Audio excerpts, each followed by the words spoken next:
that for me. I mean, the what's left in the Bible. If we could read all of the Bible, we would know that the strength is within us. Now, I've said, and let me put this question to you: if you're omnipotent and omniscient, you're unique. You're unique in the universe. And if you're omniscient and omnipotent, you can do anything and you know everything. What else are you? I mean, the standard answer that people come back with is God, but I believe you would have to be the most bored entity in the galaxy, in the universe. So, did you say the most bored? Bored, yeah, bored. Yeah, you can create worlds. You can create worlds, but where's your romance? Where's your intrigue? You know, if you know everything, then there's no surprises. So what do? You create man, and you spark him with a bit of your divinity that we call the soul. And then I guess Shakespeare falls into the picture. The whole world's a stage. God's the audience. And he sits back, and we got the freedom of choice. We can decide whether we want to be good or evil. We can decide whether we want to help mankind, help our fellow man, or exploit him, or control him, or dominate him, which makes us evil. That's the power of our generation of magnetism. I agree. There's only one energy, but it can only be used in two ways. It's either a positive way or a negative way. And if you're giving off positive energy, you're going to draw in positive energy. And if you're going to produce negative energy, you're going to draw in negative energy. That's the sowing and reaping, karma, whatever you want to call it. That's just universal rule in my mind. And we are part of that creation or God. I mean, I don't even consider myself different than God. I consider every life form equal for the most part. But our ability, or one of the great things we have, is this free will. We can freely do something good or bad. We can freely do what we want, and it's all in that intention, or how you use that soul energy that you have. It's just most people are conditioned to use it in a negative fashion, and then they have negative things happening instead of using it in a positive. That's my opinion. They're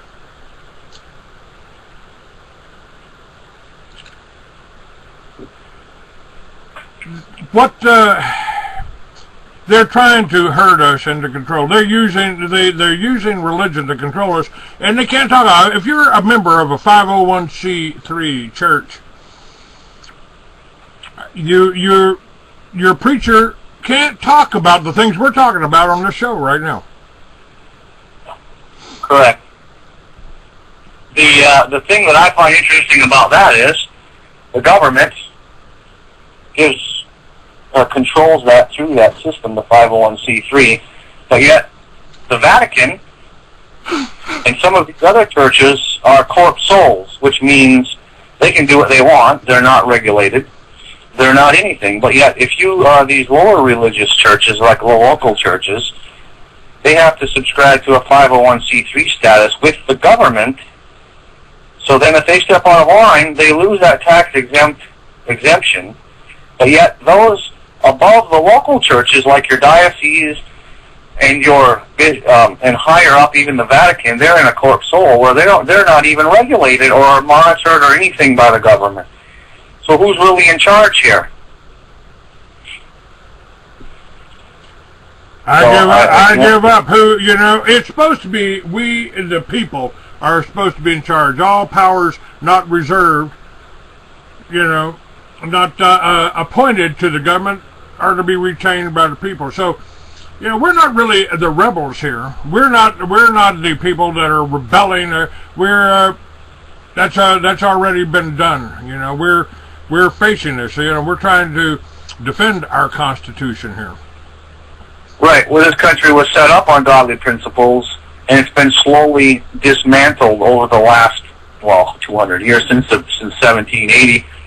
It's been slowly eroded away in the last 80 to 90 years. It's really been eroded away. And really, you're right. we're the ones that want to restore what this country was founded upon, which most people have no real clue what this country was founded upon. And I guess we're kind of getting away from the health thing. I see a question on the chat room about the pineal gland. But, yeah. What about the pineal gland? Now that's I'm just as bad as you. Get off on all these little side streets. But it's all connected. It's interconnected. I mean, the pharmaceutical companies don't want you healthy. They don't make any money off of me. If I'm not going to the doctor and I'm not getting, even this medical marijuana is kind of it's a progress. It's progress in one way, but it's also, why should I go pay a doctor $100 for a visit and have him issue me a prescription for something I can grow in my backyard, which brings the government back, so they want to come and see what I'm growing in my backyard, see if I'm doing it along their guidelines, see if they're paying. That's part of this. That's part of being enslaved too. God, the Bible says God gave us all the plants on the earth for us to use. Hemp is a marvelous plant, the plant of renown, spoken of in the Bible. And yet we got to go to a doctor to get it? Something wrong with that. That's the whole system of control again. Yeah, we got something you want. Yeah, this plant's really, really good. But you can't have it. You can't use it. You can't grow it here. Only place in the world where you can grow and where you can't make rope or Constitution or Encyclopedia Britannica. Part of the control, isn't it? It's sad control, and it's a reality of allowing a system to get out of control. But here's the thing that we had in our talk yesterday is, back in the 30s, 20s actually, they knew in old Germany, they knew if you took a people and you depleted the food source, so they're basically malnutrition, you put certain chemicals into the environment or into their food, into their bodies, they were bombarding them with frequencies. The Nazis had a pretty good plan started back then to control the masses of people. It's just unfortunately now they're all here for the most part into this country now, and successfully continuing to apply their plan for the last 90 years on this population in North America, and to control the people, to create industrial fodder to keep that system going. And the pineal gland, what they're talking about, ties into that. Our endocrine system as a whole, it's not just the pineal gland, it's the thyroid, it's the thymus, it's the adrenals, it's your testes or ovaries. That whole endocrine system, the hormonal system, is our connection, our link to the spiritual, in my mind.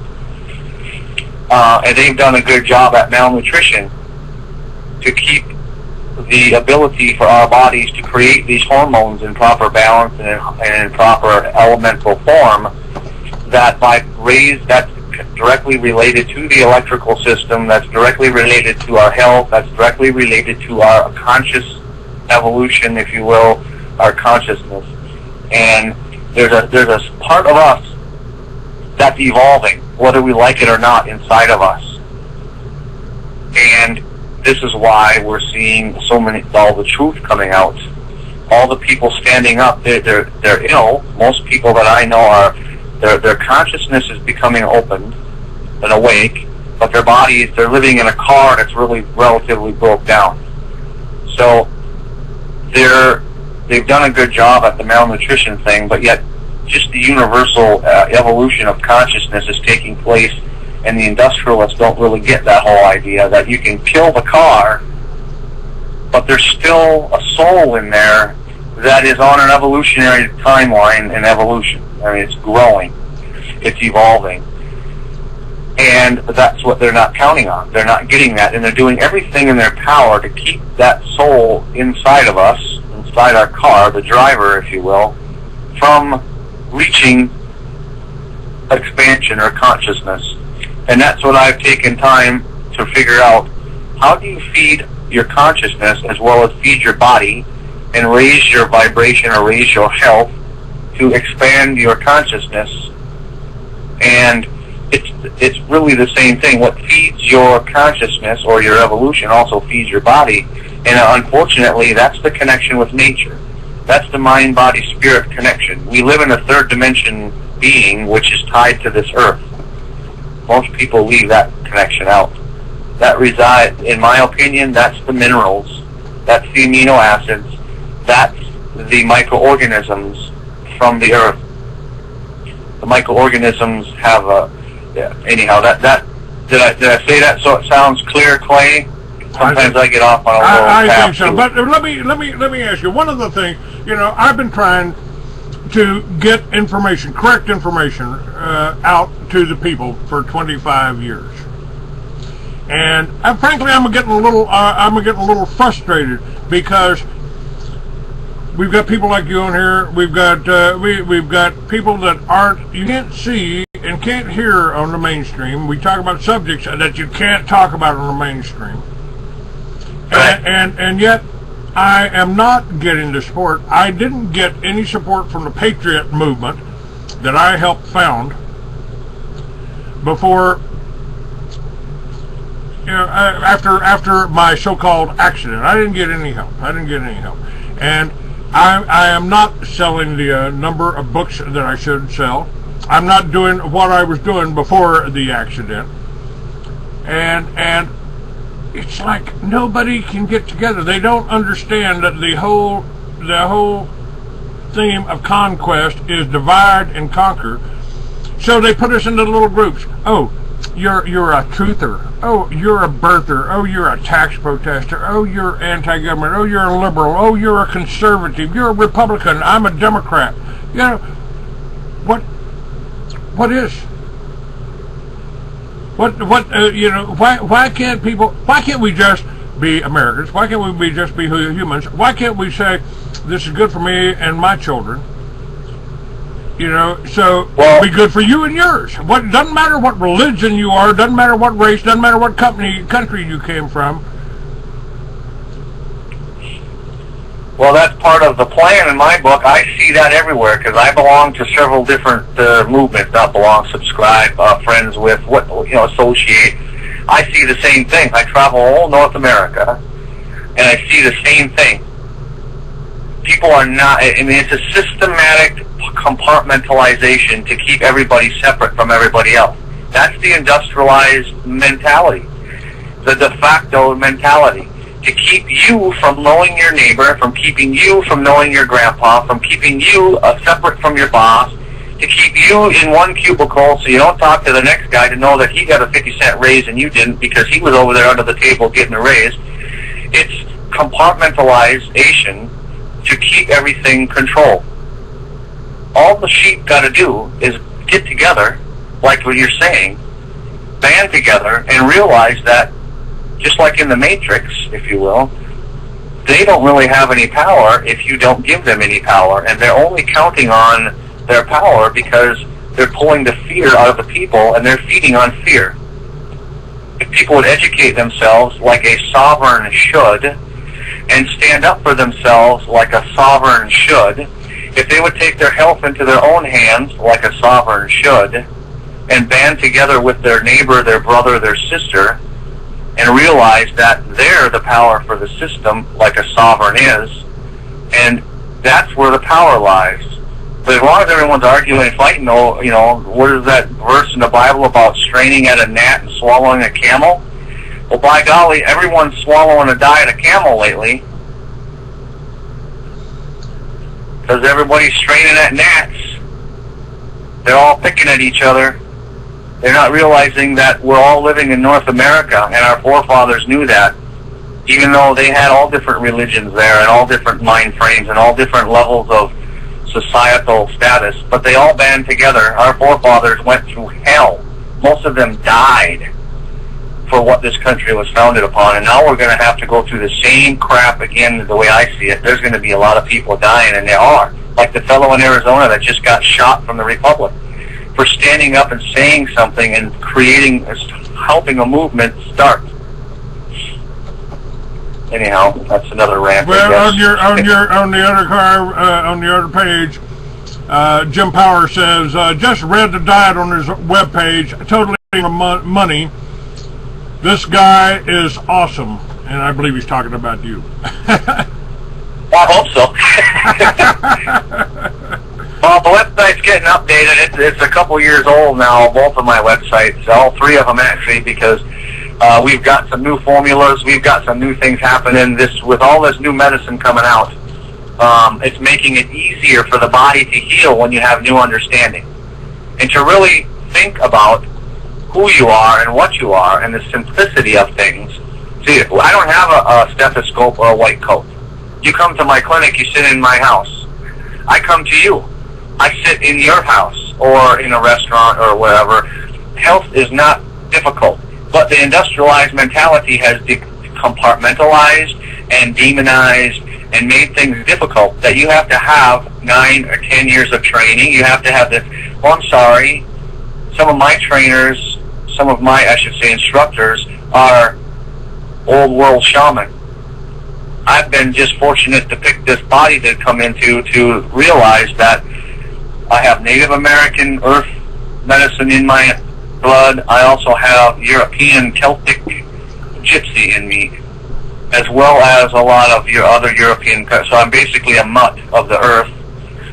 And when you realize who you are and what you are, like the old shaman of old, that you're part of God, if you will, you're one cell. The creative ability, the world is your oyster, or whatever, the pearl. The world is you paint it however you want it. Like Shakespeare. Wasn't it Shakespeare? You just quoted a little bit of Coldplay. Yes. About, the canvas. You do what you want to do. That's the ability and the fun when you get to that level. But it takes a lot to get out from underneath that industrial mindset and into that sovereign mindset. You mentioned, you used that term a number of times, and for 6 months, or at least 6 months, I've been covering a story about the Southern Poverty Law, and 60 minutes comes down on sovereigns. They're trying to make it sound like sovereigns are dangerous, just the way they tried to make me sound like I was dangerous because I started the militia. Right. Well, of course they have to demonize something. They've demonized some of the products that I use. There's a product out there that they have bashed and demonized, but there's no logic to it. They have to make something illegal in order for them to enforce their laws. I mean, they're doing it all the time. Yeah, the government has no control over honest citizens, so they have to make criminals out of us. That's what the tax laws are about. That's what the drug laws are about. And guess what? They make money off of every person they send to jail. Somebody's making money off of it. Absolutely. I got divorced a few years ago, and I've got 4 kids, and we have this little child support issue that we're ironing out. And anyhow, I made a couple of mistakes standing in the courtroom, and I ended up in jail a couple weeks ago. And I watched the papers that they wanted us to sign. They are monetizing our signatures in the penal system for everything. And it's a multi-billion-dollar a month industry in some states.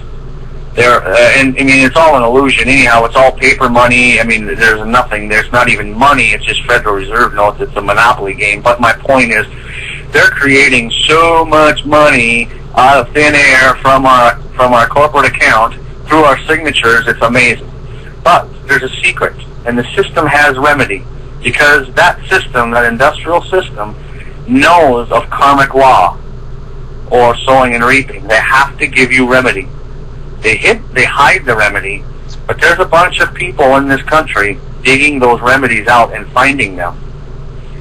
So anyhow, that's a whole other subject, but I'm just saying there's power, but you have to find your power inside of you, inside the system.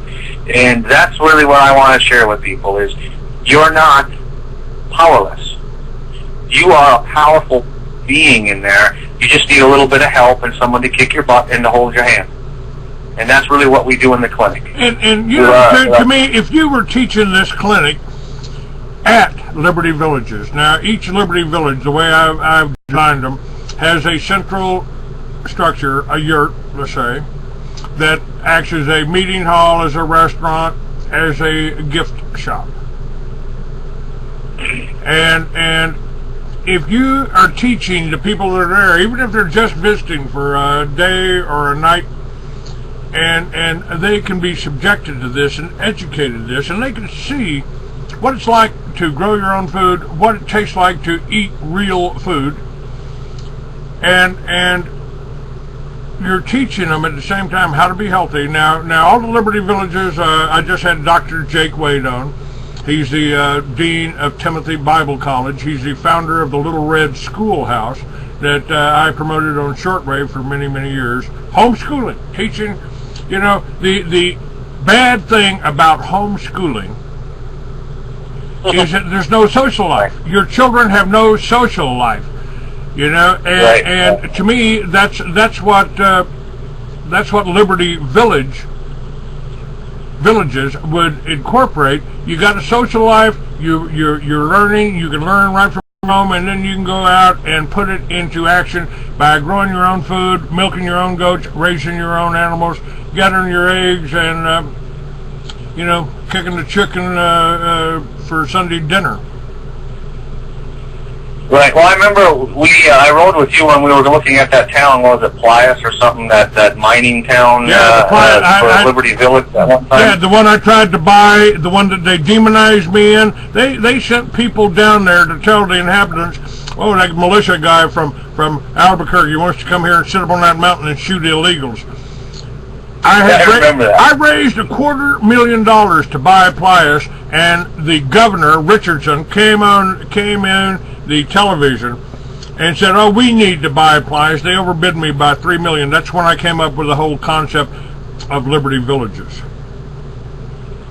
I remember that. They demonized that pretty. And what is it now? It's a FEMA training ground or something like that, isn't it? Where they're practicing house to house